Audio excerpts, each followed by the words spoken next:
जी news portal देख रहे सभी दर्शकों का आभार और अभिनंदन। और आज है तारीख 11 और बार है मंगलवार, यानी दिन भर की तमाम अपडेट और दिन भर की तमाम खबरें। देखिए, खबरों की अगर बात करें तो ज़्यादातर खबरें अब जो चल रही हैं वो चल रही है लॉकडाउन को लेकर के, लॉकडाउन में चल रही असमंजस की स्थिति को लेकर के और प्रशासन के द्वारा की जा रही सख्ती को लेकर के। तमाम खबरें मैं आपको बताऊंगा कौन से ज़िले में क्या कुछ मामला चल रहा है, गंगापुर सिटी में क्या कुछ चल रहा है, सवाई माधोपुर ज़िले में क्या कुछ चल रहा है, कौन सी ऐसी खबरें हैं जिनसे आपको कहीं ना कहीं राहत मिलेगी, कौन सी ऐसी खबरें हैं जो आपके लिए फ़ायदेमंद साबित होंगी।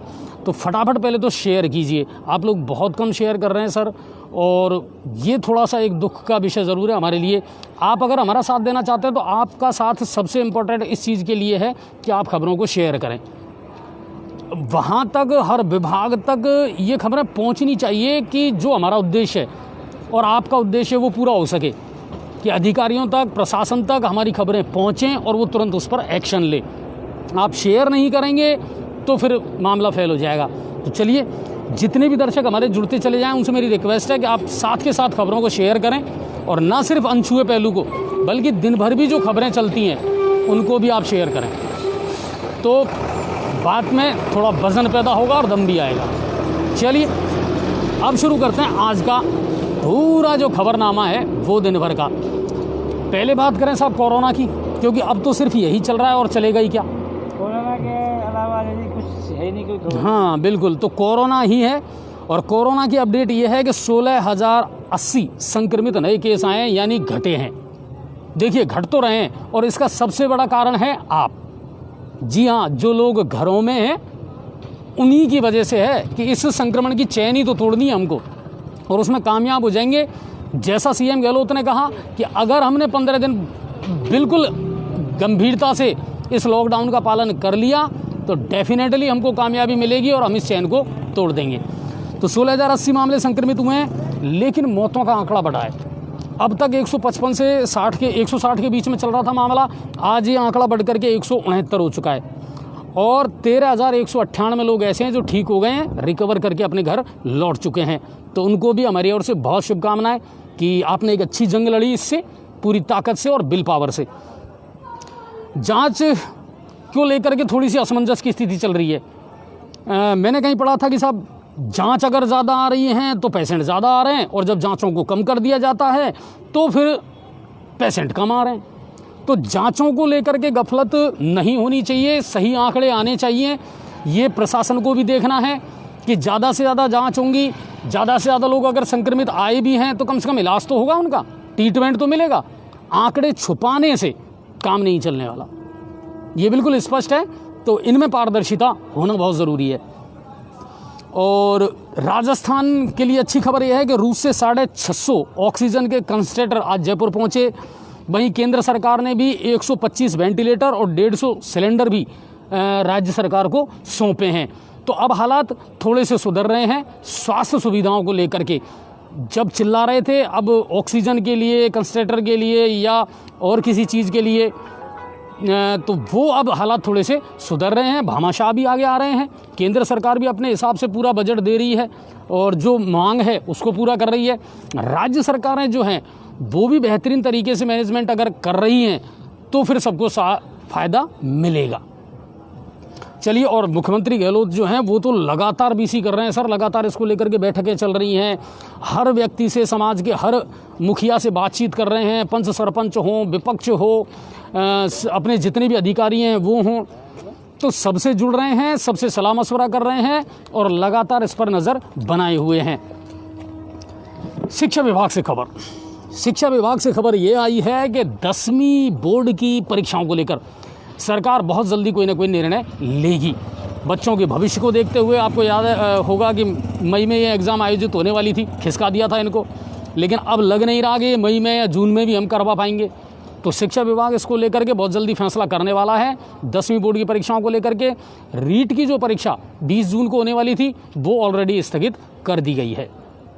तो ये शिक्षा विभाग से खबर थी। और अब अगली खबर आई है एसीबी से। एसीबी के डीजी बीएल सोनी ने आज पूरा लेखा जोखा पेश किया एसीबी की कार्रवाइयों को लेकर के, और बड़े सुकून वाली रही साहब, क्योंकि एसीबी का रोल पूरे राजस्थान में सबसे शानदार रहा। 2020-21 की अगर बात करें और 21 अब चालू हो चुका है तो शानदार रहा। कार्रवाइयाँ खूब हुई, जम करके हुई, ना किसी बड़े अधिकारी को छोड़ा गया, ना किसी छोटे कर्मचारी को छोड़ा गया। तो बिल्कुल एक्शन में रही एसीबी। आज उन्होंने बताया कि 2021 में मिली बड़ी कामयाबियाँ। अप्रैल 2021 में, केवल अप्रैल महीने में 28 कार्रवाइयाँ एसीबी ने की हैं। 2020 में अप्रैल में ही जबकि 1 कार्रवाई हुई थी, ठीक है। 2019 में 16 कार्रवाइयाँ की गई थी, जबकि अप्रैल 2021 तक यानी जनवरी 2021 से लेकर अप्रैल, इन 4 महीनों में शतक पूरा हो चुका है। 100 से ज़्यादा, लगभग 129 कार्रवाइयाँ अब तक कर चुकी है एसीबी, 130। और 2020 में 50, 2019 में 79 मामले दर्ज किए थे एसीबी ने। बड़े अधिकारियों के खिलाफ भी जम करके कार्रवाइयाँ हुई हैं, तो छोटे कर्मचारियों को भी नहीं बख्शा गया है। तो कुल मिलाकर के एसीबी का लेखा जोखा शानदार रहा। एसीबी का तो काम भी अच्छा ही रहा प्रदेश में, इस बार शानदार रहा। लेकिन फिर भी जो भ्रष्टाचारी हैं, रिश्वतखोर हैं, अभी वो उन पर पूरी तरह अंकुश लगा नहीं है साहब। अभी भी लगातार ये खेल चल रहा है रिश्वत का। प्रदेश के कई ज़िलों में बदला मौसम का मिजाज, और शाम को भी आपने देखा होगा, कल से ये मौसम चल रहा है साहब। कई जगह ओलावृष्टि भी हुई है और तेज़ आंधी भी चली है, धूल भरी आंधियाँ भी चली हैं। लेकिन एक बात ज़रूर है कि मौसम में ठंडक आ गई, यानी लोगों को गर्मी से निजात तो मिली है। तो ये राज्य की बड़ी खबरें थी और उम्मीद कर रहा हूँ आप शेयर कर रहे होंगे। चल शेयर वगैरह चल रहे हैं कि नहीं चल रही शेयरिंग में कंजूसाई ना करें सर, मैं बार बार आपसे रिक्वेस्ट करता हूँ, शेयर करें, हर खबर को जम के करें, मज़ा आएगा आपको भी और हमें भी एक ताकत मिलती है।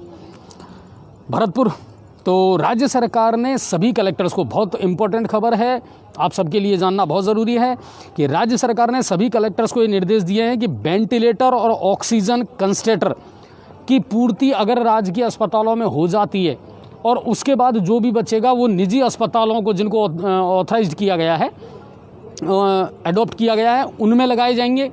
लेकिन जो वहाँ लगेंगे वेंटिलेटर और ऑक्सीजन कंसंट्रेटर, उनका कोई भी चार्ज मरीज से नहीं लिया जाएगा, निःशुल्क रहेगा वो।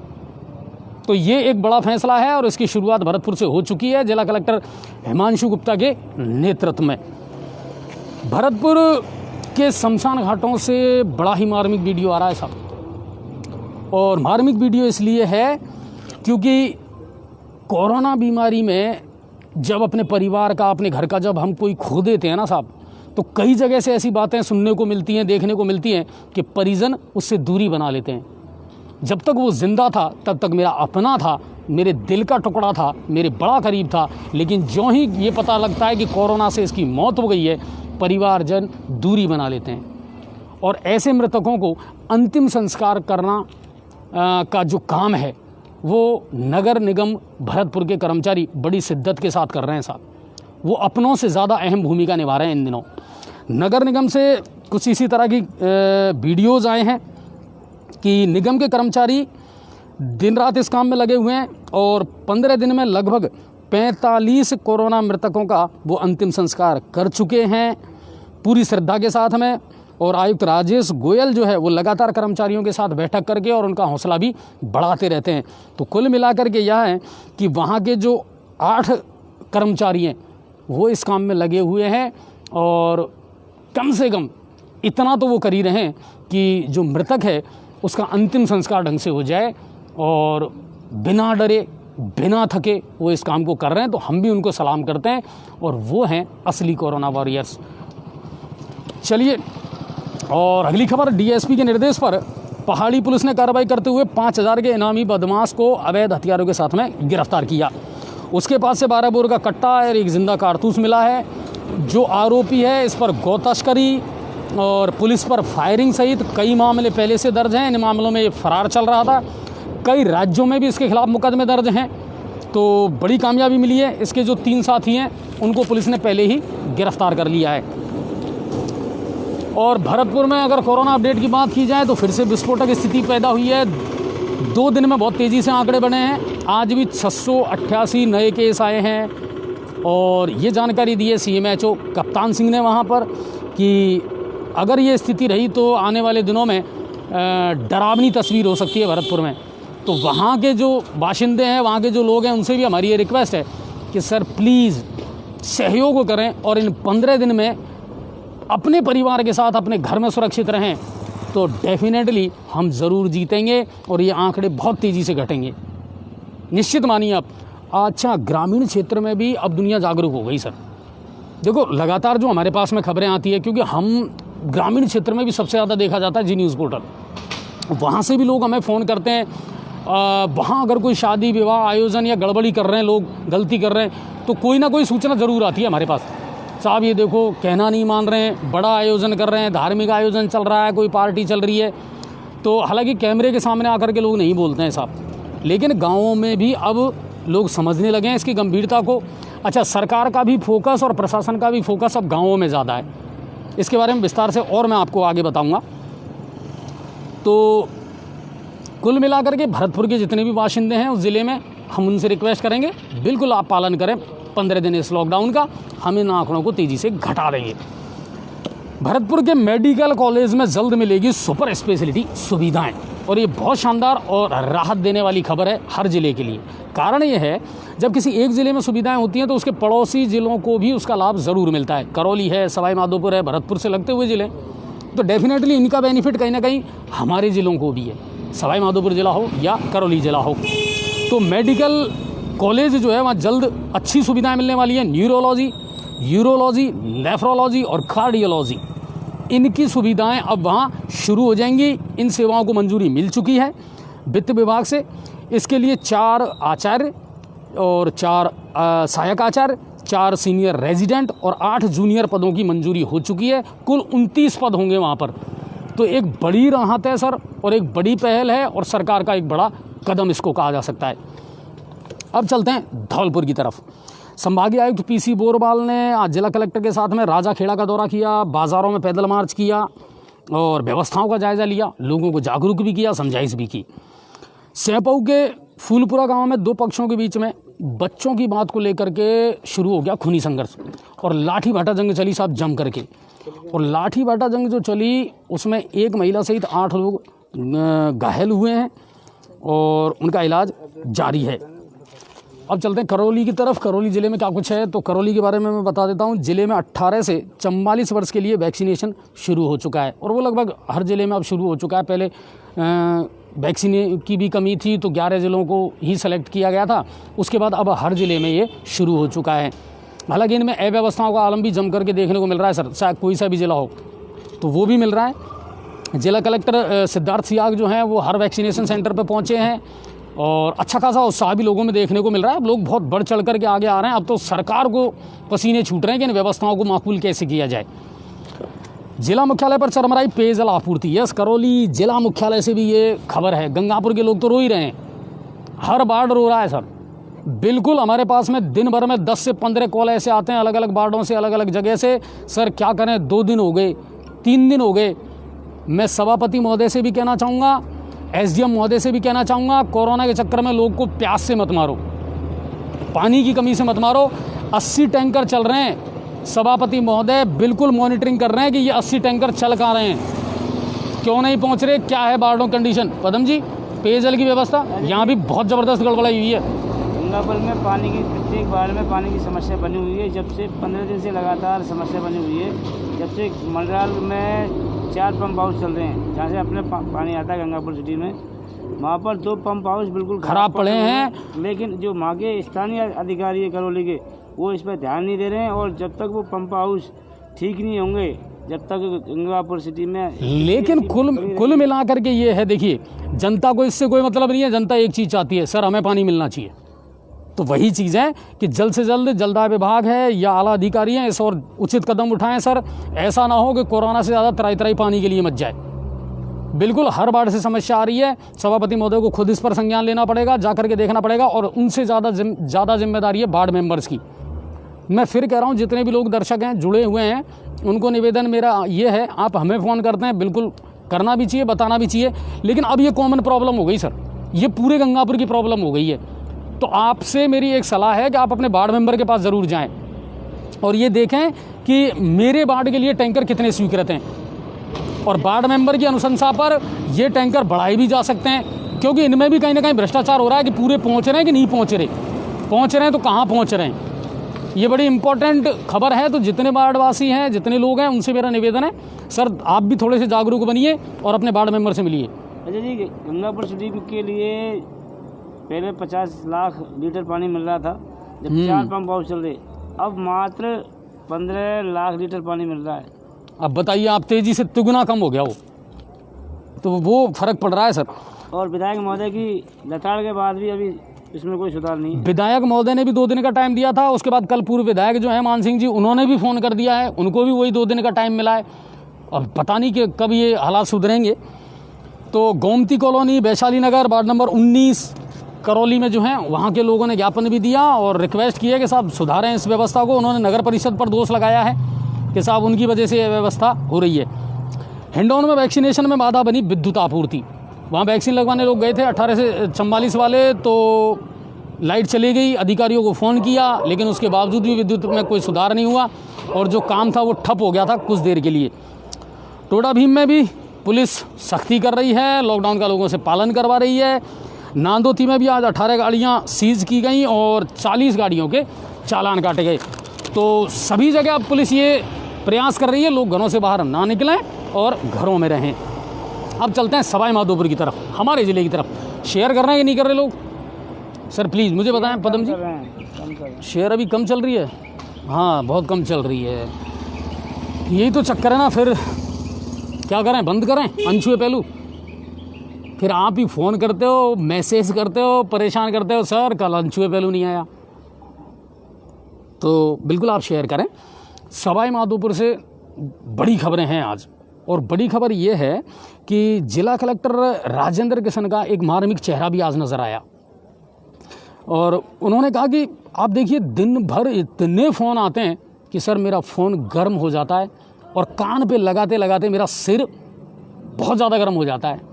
लेकिन उसके बावजूद भी उन्होंने आज अपने अधिकारियों और कर्मचारी से ये कहा है कि चाहे आप कितने ही परेशान हो, किसी भी हालात से गुजर रहे हो, एक काम ज़रूर करें कि फ़ोन अटेंड ज़रूर करें, ताकि आपका फ़ोन जो है, आपके द्वारा दिया गया जवाब जो है ना, वो कहीं ना कहीं लोगों को आधा संतुष्ट कर देता है।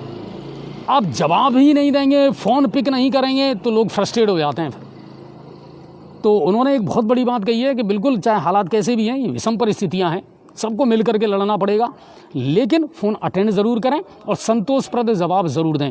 अच्छा, ये चीज़ मैंने भी देखी है, आजकल जब हम अधिकारियों को फ़ोन करते हैं तो बिल्कुल वो फ़ोन अटेंड भी करते हैं और जो भी है माकूल जवाब देने का वो प्रयास ज़रूर करते हैं। हम जो भी डिटेल जानना चाहते हैं, हालांकि हम भी ज़्यादा परेशान अधिकारियों को नहीं करते हैं, क्योंकि हमें मालूम है दिन भर वो काम करते हैं और ये एक विषम परिस्थितियाँ हैं, इसमें मिल करके सबको करना पड़ेगा।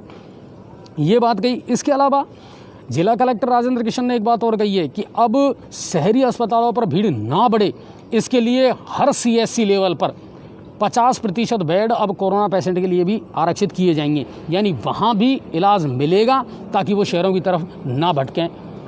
क्या हुआ सर?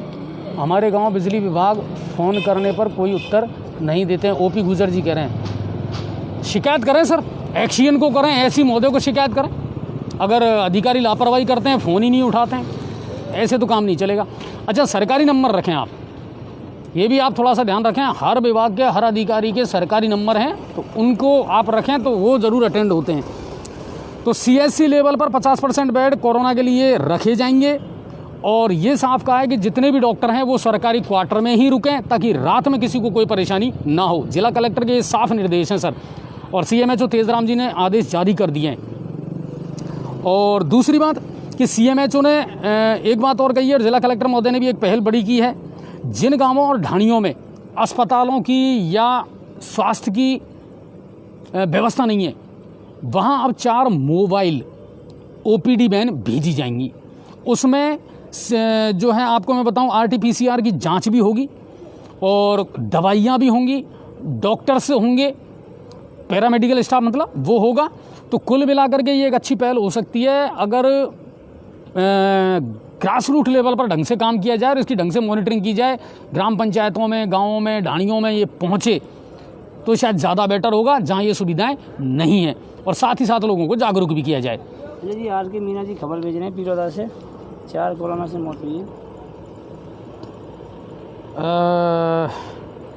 पीलोदा गांव में कल 4 आदमी मरे हैं कोरोना से। ये RK मीना जी ने भेजी है। सर बिल्कुल हो सकता है, हालांकि हमारे पास ऐसी कोई रिपोर्ट नहीं है, पर मैं आपको बता दूं कि बहुत सारा मौतों का आंकड़ा तो ऐसा है सर जो रिकॉर्ड में ही नहीं है। अपने आसपास आपको बहुत ज़्यादा मिलेंगे ऐसे केसेस। तो बिल्कुल मौतों का आंकड़ा बढ़ रहा है, लेकिन अब इनको अपन तभी हरा सकते हैं साहब, जब हम घर में रहेंगे, लॉकडाउन का पालन करेंगे, तो ही बेहतर स्थिति में हम आ सकते हैं, रिकवरी बढ़ सकती है। चलिए अब मैं आपको एक चीज़ और बता देता हूँ। तो OPD बैन है, इसका बहुत फ़ायदा मिल सकता है। अच्छा जी, एक रिक्वेस्ट करना चाहेंगे हम दर्शकों से, जिस परिवार में मौत हो जाती है, हमारा उन परिवारों से निवेदन है वो जांच जरूर करवाएं कोरोना की। नहीं बिल्कुल सर, कोई बुराई नहीं है। लोग अभी भी पता नहीं क्यों जांच करवाने से डरते हैं, जाते नहीं हैं। कोई बुराई नहीं है, अपने आप को सेलिब्रिटी फील करो। जब बच्चन साहब को हो सकता है, अच्छे अच्छे क्रिकेटरों को हो सकता है, तो उसी कैटेगरी में हम भी हैं, कोई दिक्कत नहीं है। पॉजिटिव हो तो नेगेटिव भी हो जाओगे, पर जांच ज़रूर करवाएं। आपकी एक छोटी सी लापरवाही जो है ना, वो आपकी जान पर बन जाएगी। यस, बढ़ती है, अंदर फल फूल रही है। ये जब से ये लंग्स का इन्फेक्शन इसमें शामिल हुआ है ना, तब से ये मामला गड़बड़ है, तो इसका ध्यान रखें आप। और जिला मुख्यालय पर भी पुलिस का सख्त रवैया है। वहाँ तो SP सुधीर चौधरी खुद बैठे हैं और वो देख रहे हैं उन चीज़ों को।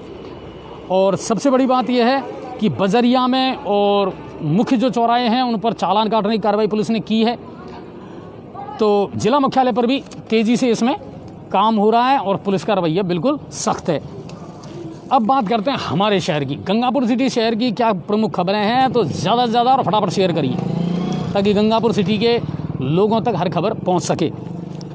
तो सबसे पहली खबर तो यही है साहब कि पुलिस प्रशासन की सख्ती आज भी देखने को मिली। दूसरा दिन था और पुलिस उपाधीक्षक फील्ड में मौजूद रहे, ASP हिमांशु जी भी फील्ड में मौजूद रहे और लगातार कार्रवाइयाँ की जा रही हैं। अगर आज की बात, प्रत्येक चौराहे पर अधिकारी ADM बिल्कुल फील्ड में हैं, दिन भर बराबर फील्ड में घूम रहे हैं, फील्ड में यहाँ भी घूम रहे हैं, गाँवों में भी जा रहे हैं। तो लगातार इस समय बिल्कुल ये कह सकते हैं हम कि तीनों चारों अधिकारी जो हैं, तहसीलदार साहब जो हैं, वो लगातार फील्ड में हैं और मॉनिटरिंग कर रहे हैं एक एक चीज़ की। अगर आज की कार्रवाइयों की बात की जाए तो पुलिस उपाधीक्षक महोदय कालूराम जी के द्वारा जो बताया गया उसमें वाहन सीज किए गए हैं। 68 टोटल वाहनों के खिलाफ कार्रवाई हुई है, जिनमें से 15 वाहन सीज किए गए हैं और 16 का चालान भी काटा गया है। 203 लोगों के खिलाफ कार्रवाई की गई है जो बेवजह बाहर निकले, तो उनके खिलाफ भी कार्रवाई की गई है। आज क्वारंटाइन किसी को नहीं किया, संस्थागत क्वारंटाइन का एक मामला और चल रहा था, तो वो क्वारंटाइन किसी को नहीं किया गया है।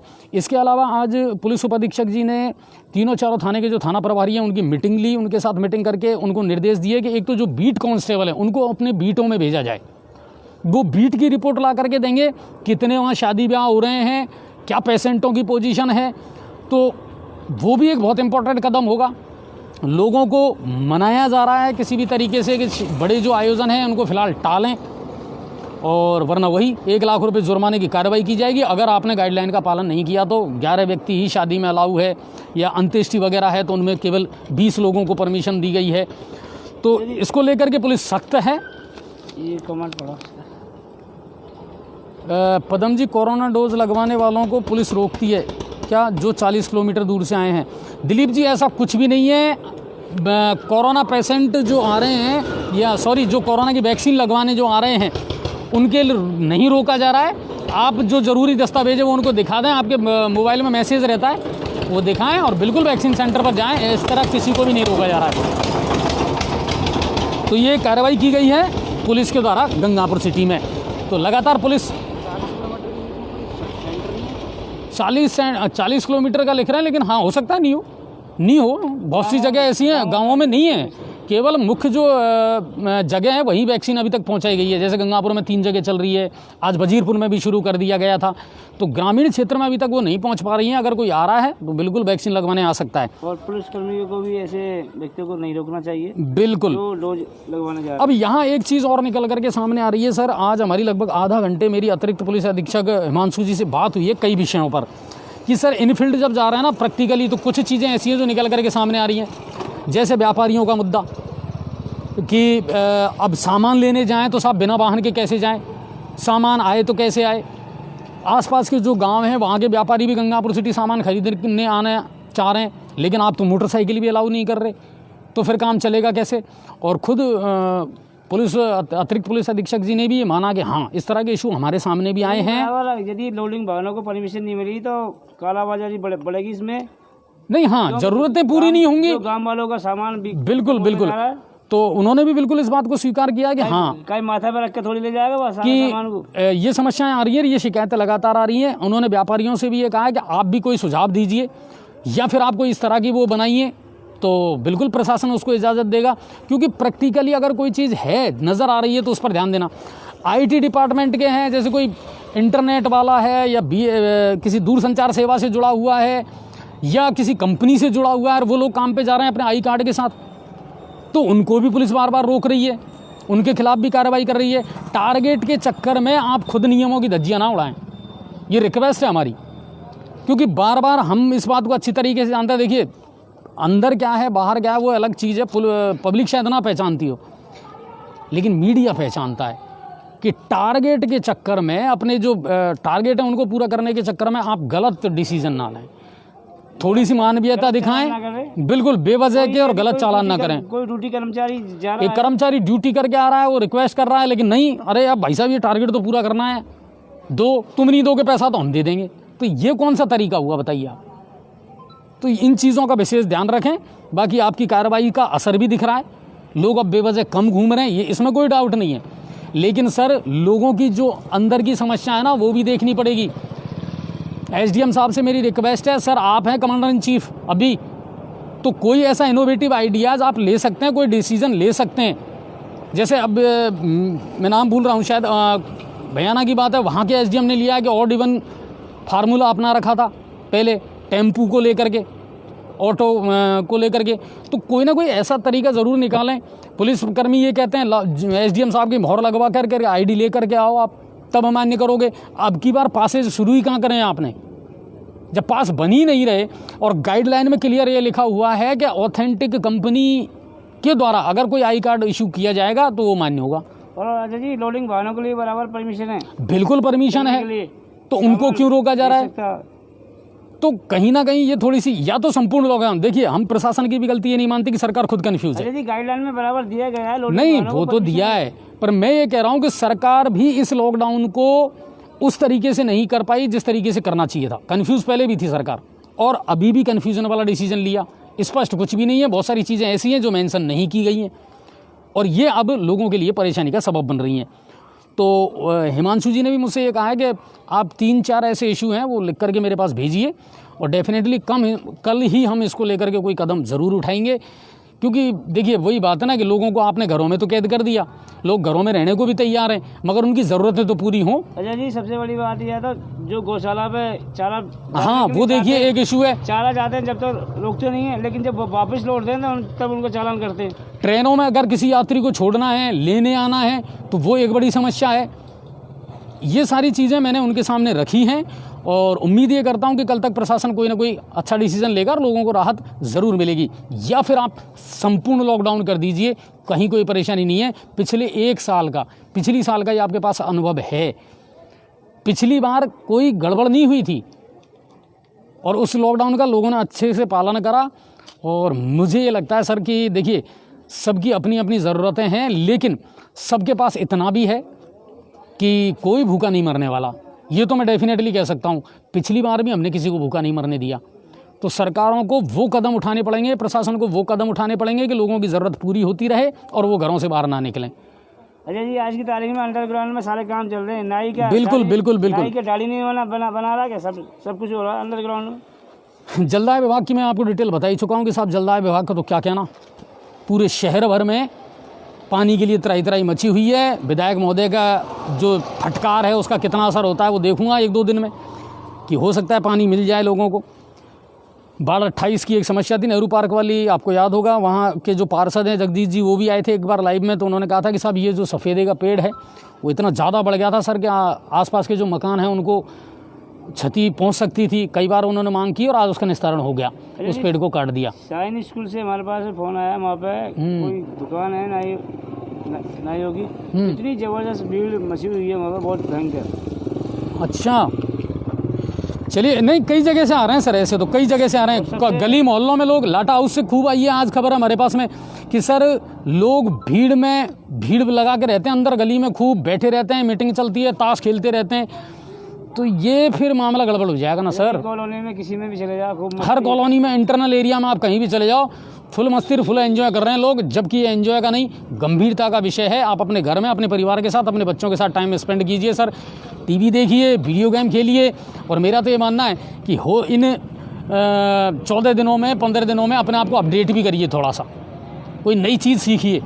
मैं इन दिनों पियानो बजाना सीख रहा हूँ सर, ऑर्गन बजाना, पियानो बजाना सीख रहा हूँ अपने बच्चों के साथ, और वो बढ़िया है, टाइम पास होता है। आपको याद होगा पिछले लॉकडाउन में मैंने जो अपना शौक़ था सिंगिंग का, वो जम के पूरा किया।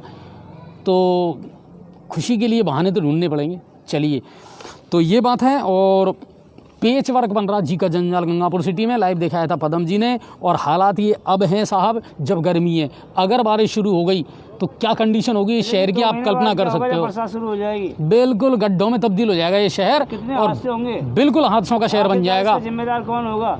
कोई नहीं हो। इसकी मॉनिटरिंग क्यों नहीं हो रही सही ढंग से? हुई नहीं सर, शुरू से ही नहीं हुई। शुरू से ही ऐसा पेच फंसा हुआ था कि कोई डिसीजन निकल ही नहीं पा रहा था उसको लेकर के। अच्छा जी, आज ऊपर वाला हम पे मेहरबान था। हाँ, आज पदम जी की भी जान बच ही गई कुल मिलाकर के। ये है क्योंकि जब जिस टाइम हम लाइव चला रहे थे, वो ट्रक फंसा हुआ था, तो जब नीचे पहियों को जो धसा हुआ दिखाने का, शॉर्ट टर्म दिखाने का प्रयास कर रहे थे, तो एक धांग ऊपर धमाका से नीचे आ गई।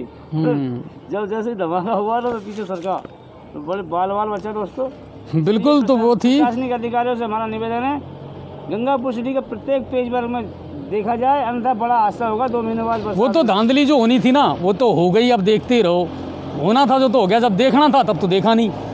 अब लोग मरेंगे, दुर्घटनाओं का शिकार होंगे, तब जाकर के प्रशासन चेतेगा। लेकिन फिलहाल पूरा फोकस है कोरोना पर। हमारा प्रशासनिक अधिकारियों से निवेदन है, जितना भी LNT वालों ने पेज पर किया है या अमृत योजना वालों ने पेज पर किया है, इनको देखो ना, एक लोडिंग वाहन उस पेज पर घुमा दिया जाए। राजेश जी से बोल दो, राजेश जी। अच्छा जी, लोडिंग वाहन एक पेज पर जांचा किया इन्होंने, एक लोडिंग वाहन उस पर घुमा दिया जाएगा तो इनकी पोल अभी खुल जाएगी। बिल्कुल सर, तो वो देखना है, हादसे तो बच जाएंगे। और अब एक चीज़ का और दर्द ये है साहब कि जब महीने भर हो गए सर, देखो ये लॉकडाउन, संपूर्ण लॉकडाउन अब लगाया है, इससे पहले वीकेंड कर लॉकडाउन चल रहा था, तो कुल मिलाकर के लगभग महीने भर हो गए लोगों को घरों में बैठे हुए, काम धंधा सब कुछ बंद है। ठीक है, सरकारी दफ्तर हैं वो चल रहे हैं। क्या है सर, सरकारी केंद्र चालू है गेहूँ का, तो बिल्कुल गेहूँ का चालू पहले भी बता दिया सर, आप नियमित खबरें देखा करें। चलिए, तो कुल मिलाकर के एक दर्द और निकल करके सामने आ रहा है कि जब सब चीज़, उद्योग धंधे, लोगों के रोजगार बंद हैं, तो फिर लोगों को जो वसूली का जो चल रहा है ना मामला, ये भी रोकना पड़ेगा। लोन की किस्त चुकानी है, बिजली के बिल देने हैं, पानी के बिल देने हैं, वसूली शुरू कर दी, लेकिन कैसे राहत मिलेगी? लोग जब काम धंधा नहीं कर रहे हैं, सरकार को इस लेवल पर भी सोचना पड़ेगा सर। अब ये भी एक गंभीर विषय है कि आप कौन कौन से सेक्टर ऐसे हैं जिनमें लोगों को राहत दे सकते हैं। ये मामला भी तेज़ी से चल रहा है वसूली का। लोग अभी स्थिति में नहीं है सर, आप समझिए इस चीज़ को कि इन चीज़ों को टाला जा सकता है। जब शादी जैसी चीज़ें आप स्थगित करवा रहे हो साहब, तो ये चीज़ें भी तो आम आदमी से सीधी जुड़ी हुई हैं। ये चीज़ें, किसी को टैक्स देना है, किसी को लोन की किस्त देनी है, अलग अलग बिल हैं, बहुत से मकान मालिक हैं, दुकान मालिक हैं, वो ज़बरदस्त दबाव बना रहे हैं, किराया दो साहब। लोग उस स्थिति में नहीं हैं। सरकार को, प्रशासन को इस बारे में सोचना पड़ेगा गंभीरता से कि ऐसा नहीं है कि सिर्फ घरों में कैद कर दिया और अब तुम झेलो, इससे काम नहीं चलेगा। ये बिल्कुल कड़वा सच है और इसको सरकार को स्वीकार करना पड़ेगा। और मुझे बड़ा ताज्जुब है कि जब गहलोत साहब इतनी सारी VC कर रहे हैं, मीटिंग कर रहे हैं, तो क्या किसी जनप्रतिनिधि ने, किसी भी अफसर ने उनको ये नहीं बताया होगा कि सर इन चीज़ों का सामना तो करना पड़ेगा? फिर आप देख लीजिए। और ये सही बात है, आप लगातार क्यों टालते आ रहे थे? अरे साहब आर्थिक गतिविधि बिगड़ जाएगी, ये हो जाएगा, वो हो जाएगा। लेकिन अब लोगों की ज़रूरतें भी तो पूरी करनी है, लोगों को भी तो राहत देनी है। ये थोड़ी है कि सिर्फ आपने घरों में कैद करके छोड़ दिया और हो जाएगा। तो प्रशासन को और सरकार को इन चीज़ों पर गहनता से सोचना पड़ेगा। राहत किन किन सेक्टर्स में आम आदमी को देनी है। मिडिल क्लास फैमिली के लिए पिछली साल भी और अब भी ये टाइम सबसे बुरा गुजरा है। तो इन पर सोचना पड़ेगा। प्रशासन भी अंदरूनी असमंजस में है और वो उसके बारे में मैंने आपको बता ही दिया कि आज हिमांशु जी से मेरी बहुत सारे टॉपिकों पर बात हुई है। उम्मीद करते हैं जल्द से जल्द वो, ये स्कूल वाले भी फीस मांग रहे हैं, स्कूल वाले भी फीस मांग रहे हैं और मेरे पास भी बहुत सारे दर्शकों के फ़ोन आते हैं।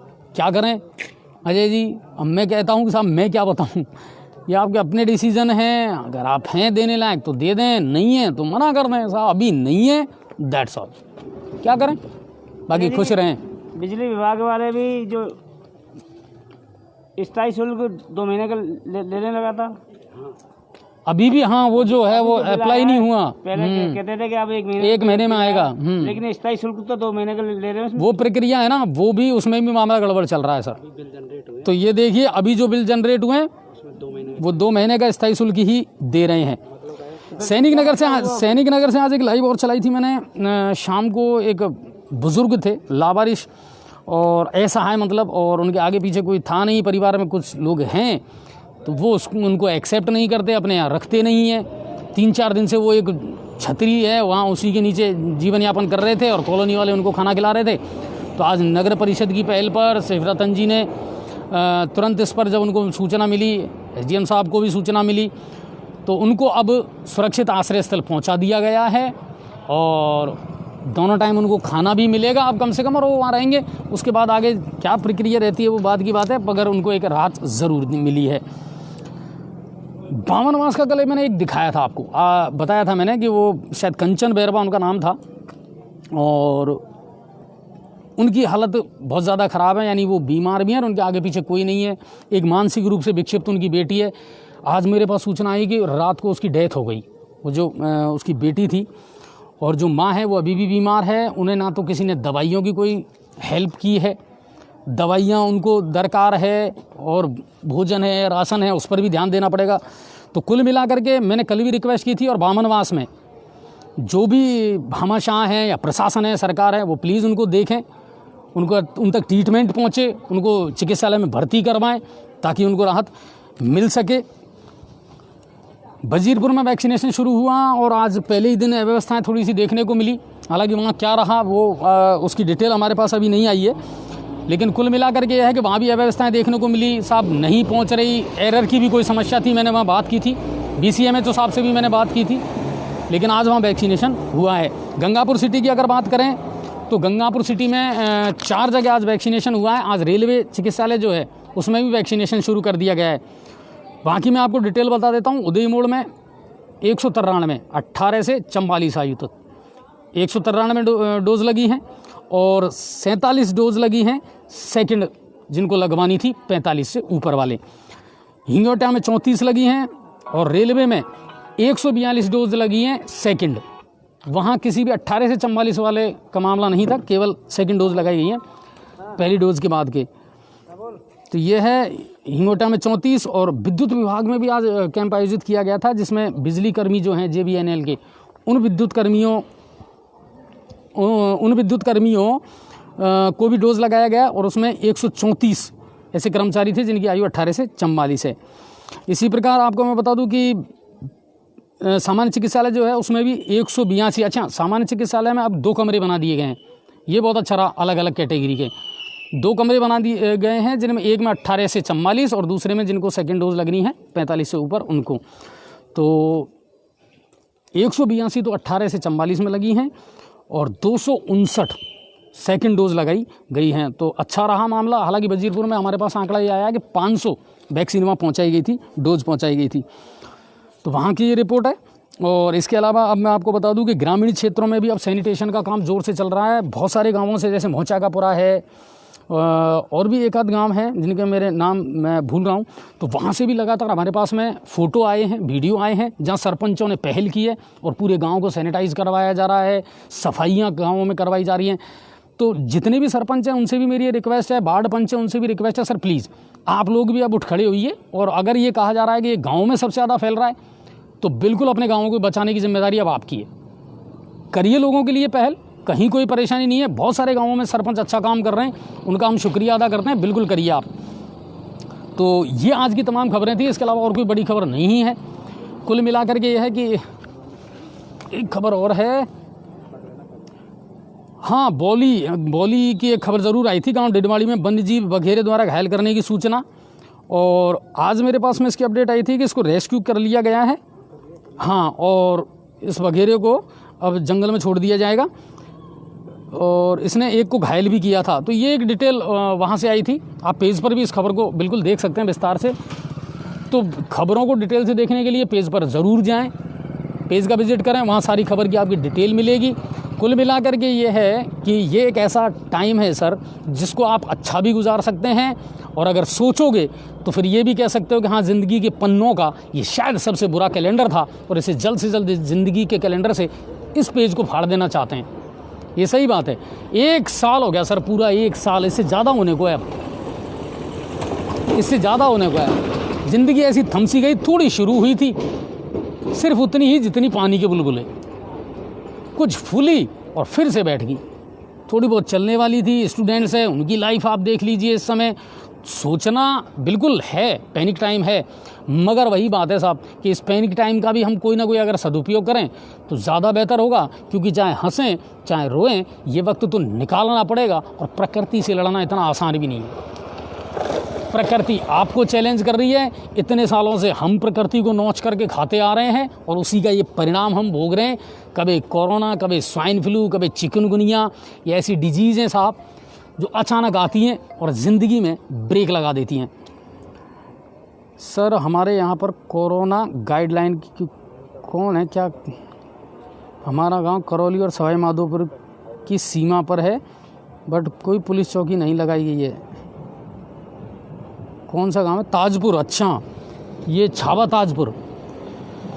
हाँ साहब, चलो दिखवाते हैं इसको ज़रूर कि ताजपुर बिल्कुल दोनों के बीच में ही है साहब। तो ये दिन भर की तमाम बड़ी खबरें थी, इसके अलावा और कोई अपडेट नहीं थी। और घरों में रहें, सुरक्षित रहें सर। आपकी समस्याएं आप हमारे पास भेजते रहें, हम भी कोशिश ये करेंगे कि उन समस्याओं का समाधान करवा पाएँ। प्रशासन का टोटल फोकस जो है वो इन दिनों देखिए कोरोना पर है, तो हम भी कोशिश ये करते हैं कि इससे रिलेटेड अगर कोई चीज़ है तो बिल्कुल हम प्रशासन को बताएं। और क्राइम है तो वो थोड़े से अभी कम हैं, होना ही है। जब सब लोग अंदर हैं तो क्राइम में कमी तो आएगी, ये तो सही बात है। लेकिन मानसिकता जो है उसको हमेशा अच्छा रखना है, खुश रहें और इस टाइम को हमको निकालना है। फिर मैं वही कहूँगा, आपके जो मुद्दे हैं, समस्याएं हैं, वो आज हमने प्रशासन के सामने रखी हैं और उम्मीद करता हूँ कि कल प्रशासन उसके बारे में कोई ना कोई एक बड़ा एक्शन ज़रूर लेगा और राहत आपको ज़रूर देगा। आप सभी का बहुत बहुत धन्यवाद। ज़्यादा से ज़्यादा खबरों को शेयर किया कीजिए। जय हिंद और जय भारत।